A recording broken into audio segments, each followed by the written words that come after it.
প্রাণী সম্পদ বিকাশ দপ্তরের উদ্যোগে ধর্মনগরের কালীবাড়ি দিঘির প্রাঙ্গণে রাস্তার কুকুর ও বাড়ির কুকুরগুলিকে টিকাকরণ করা হয়। ২৯শে জানুয়ারি সোমবার দুপুর আনুমানিক ১২টা নাগাদ উত্তর ত্রিপুরা জেলার জেলা সদর ধর্মনগর শহরের কালীদিঘির পাড়ে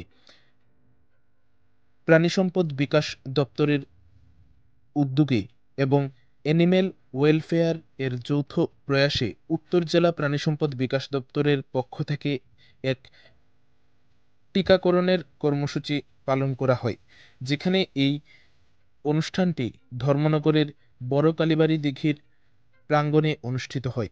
এই অনুষ্ঠানে উপস্থিত ছিলেন এআরডিডি এর ডেপুটি ডিরেক্টর উত্তর ত্রিপুরা জেলার ডক্টর এল রায়তে।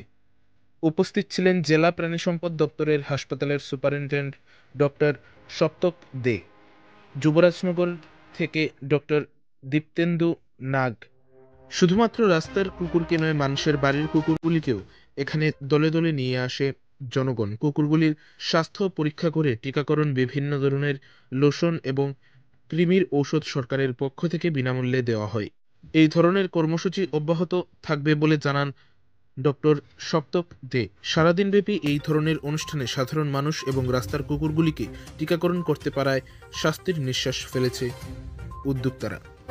সবাইকে নমস্কার। আজকে প্রাণী সম্পদ বিকাশ দপ্তর উত্তর ত্রিপুরা দ্বারা আয়োজিত আমরা ভ্যাকসিনেশন ক্যাম্প, যা আমাদের পুরো স্টেটেই করা হচ্ছে ফোর্টনাইট বেসিস, এগুলো ক্যাম্প অ্যানিম্যাল ওয়েলফেয়ারের।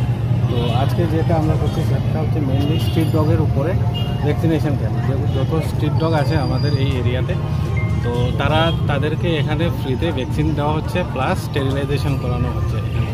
তো আমরা অলরেডি শুরু করেছি, আজকে অলরেডি কয়েকজন এসেছে, আরও আসবে। এখন মোটামুটি আমরা বিকেল পর্যন্ত আছি এখানে। তো যা যা নেসেসারি স্টেপ আমাদের নিতে হয় সেগুলিকে, স্ট্রিট ডগগুলোকে ট্রিটমেন্ট করার জন্য, সেগুলো নেসেসারি স্টেপস আমরা নেব এখানে। বা ফিউচারেও আমরা আরও চেষ্টা করবো যাতে এই রকমের প্রোগ্রাম আরও বেশি অ্যারেঞ্জ করা যায়। আমরা সবাইকে ধন্যবাদ।